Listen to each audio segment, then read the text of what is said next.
Salam sejahtera bagi kita semua Bapak Ibu, pemirsa Tabura Injil yang Tuhan Yesus Kristus kasihi. Senang sekali kita dapat berjumpa kembali dalam program Tabura Injil Klasis GKI Yapen Selatan. Bersama-sama kita akan merenungkan firman Tuhan. Mari kita berdoa sebelum kita membaca dan merenungkan bagian dari firman Tuhan. Firman-Mu adalah pelita bagi setiap langkah kaki kami yang terus menerangi kami. Berkatilah firman-Mu ketika kami akan buka serta membacanya. Berilah Roh Kudus serta hikmat Tuhan, memampukan kami untuk memahami dan mengerti akan kata firman-Mu. Inilah kami anak-anak-Mu yang telah sedia untuk mendengarkan kata firman-Mu. Dalam nama Yesus yang adalah firman itu sendiri, kami mengucap syukur, memohon akan pertolongan Tuhan. Amin. Pemirsa Tabura Injil yang Tuhan Yesus Kristus kasihi, bagian firman Tuhan bagi kita di saat ini terdapat di dalam Alkitab Perjanjian Baru, yaitu kitab Markus. Markus pasal 8 ayat 10 hingga ayat 13. Saya akan membaca ayat 10, 11 dan ayat 13.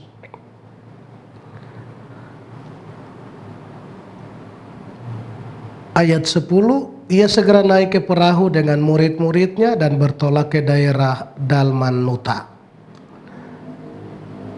Ayat 11, lalu muncullah orang-orang Farisi dan bersoal jawab dengan Yesus untuk mencobai dia. Mereka meminta daripadanya suatu tanda dari surga. Ia meninggalkan mereka, ia naik pula ke perahu dan bertolak ke seberang. Demikian bagian pembacaan firman Tuhan. Tema bagi kita yaitu Yesus menolak permintaan. Pemirsa Tabura Injil yang Tuhan Yesus Kristus kasihi, Yesus dalam pelayanannya, dia tidak hanya ada pada satu wilayah atau berfokus pada satu daerah. Akan tetapi dia meneruskan pelayanannya sampai ke kampung-kampung. Maksudnya, supaya tidak ada pelosok Israel yang mengatakan bahwa Yesus tidak mengunjungi tempat-tempat mereka. Ia datang dengan menggunakan perahu.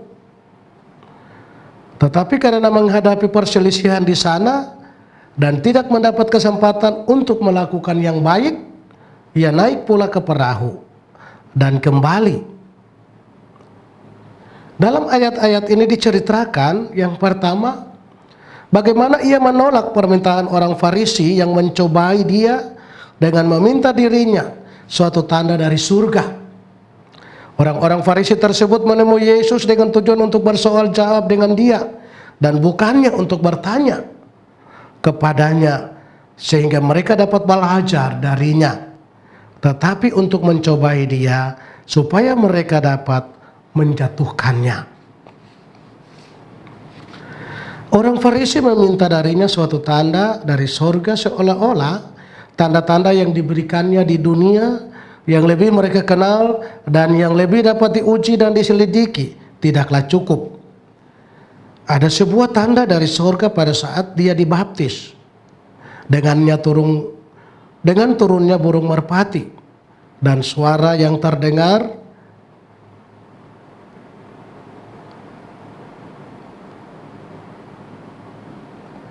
tanda ini cukup disaksikan secara umum, dan jika orang-orang Farisi tersebut menghadiri baptisan Yohanes seperti yang seharusnya mereka lakukan, mereka dapat menyaksikannya sendiri. Nah, di kemudian hari pada waktu Yesus dipakukan di atas kayu salib, orang-orang Farisi itu juga menghendaki suatu tanda yang baru. Jika dia bisa turun dari salib, maka kami akan percaya kepadanya. Demikianlah ketidakpercayaan orang yang tegar tengkuk akan selalu mempunyai alasan untuk dikatakan. Walaupun sangat tidak masuk akal, orang-orang Farisi tersebut meminta tanda untuk mencoba Yesus. Bukan dengan harapan bahwa Yesus akan memberikannya kepada mereka supaya mereka dapat dipuaskan. Akan tetapi dengan harapan bahwa ia tidak bisa memberikannya supaya mereka memiliki alasan atas ketidakpercayaan mereka. Yesus menolak permintaan orang-orang Farisi itu. Ia mengeluh dalam hatinya. Ia merintih seperti yang dikatakan sebagian orang. Dan berduka karena kekerasan hati mereka dan karena mereka tidak tersentuh oleh khotbah dan mujizat yang dilakukannya. Ketidakpercayaan orang yang telah lama memiliki berita keselamatan menyebabkan duka cita yang sangat mendalam bagi Tuhan Yesus. Hal ini menyusahkannya karena orang-orang berdosa akan tetap berada di dalam kegelapan dengan pintu hati yang tetap tertutup. Yesus mempertanyakan permintaan orang-orang Farisi. Mengapa angkatan ini meminta tanda? Benar-benar angkatan yang tidak layak untuk diberitakan Injil dan menyaksikan tanda-tanda yang menyertainya. Angkatan yang hanya dengan rakus menelan adat istiadat para tua-tua tanpa memiliki tanda-tanda peneguhan apapun. Angkatan yang dengan mudahnya bisa menentukan kedatangan Mesias dengan menghitung waktu yang dinyatakan dalam perjanjian lama. Angkatan yang telah menyaksikan banyak tanda nyata dan belas kasihan dalam penyembuhan orang sakit.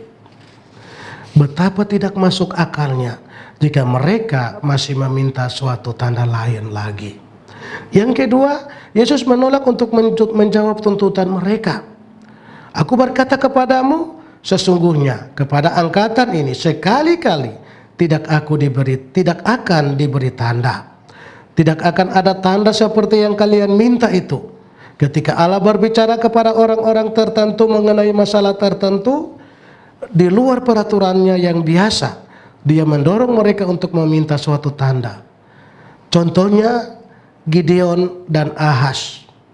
Namun pada saat Tuhan berbicara secara umum kepada semua orang, seperti dalam Taurat dan Injil, dengan disertai bukti bagi keduanya, makalah tidak benar untuk menuntut tanda-tanda lain lebih dari yang telah diberikannya. Masakan manusia bisa mengajari Allah? Jadi Yesus menolak orang-orang Farisi itu dan pergi meninggalkan mereka sebagai orang-orang yang tidak layak untuk diajak berbicara. Jika memang tidak mau, mereka pasti tidak akan mau diyakinkan. Jadi biarkan saja mereka bersikuku dengan khayalannya itu. Pemirsa Tabura Injil yang Tuhan kasihi, hal yang sama dialami oleh Yesus, hal itu juga seringkali kita alami dalam setiap kehidupan kita. Dalam setiap pelayanan kita, ada banyak orang yang menuntut sesuatu keajaiban. Ketika itu terjadi, barulah mereka akan percaya. Mari tetap kita melaksanakan tugas tanggung jawab kita. Biarkanlah mereka ketika mereka tidak dapat diajak untuk berbicara seperti yang dilakukan oleh Tuhan Yesus Kristus. Tuhan memberkati kita. Amin. Mari kita berdoa. Bapa di surga, terima kasih untuk waktu yang kesempatan Tuhan berikan sehingga kami boleh mendengarkan firman-Mu.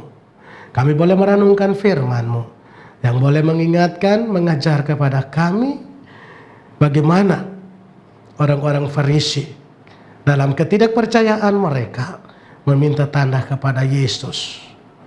Hal yang sama pun seringkali kami alami dalam setiap pelayanan-pelayanan kehidupan kami. Terima kasih Bapa di surga. Di dalam nama Tuhan Yesus Kristus, biarlah Tuhan memberkati firman-Mu bagi kami semua. Tuhan terus menyertai dan melindungi umat-Mu. dalam setiap aktivitas dan kehidupan mereka. Perlindungan-Mu terus Engkau berikan bagi kami semua. Hamba berdoa terus menyerahkan para kru ke dalam tangan kasih Tuhan. Biarlah mereka terus menyiarkan siaran Tabura Injil. Dan melalui media ini, umat-Mu terus mendengarkan firman-Mu dan terus diberkati. Di dalam nama Yesus, kami mengucap syukur dan mohon berkat. Anugerah Tuhan Yesus, kasih Allah, dan persekutuan Roh Kudus terus menyertai dan memberkati kami semua. Hari ini, hari esok, sampai selama-lamanya. Amin. Demikian telah kita ikuti bersama-sama siaran Tabura Injil lewat YouTube Klasis GKI Selatan. Pemirsa Tabura Injil, mari terus saksikan siaran Tabura Injil yang disiarkan setiap hari. Tuhan memberkati kita. Shalom.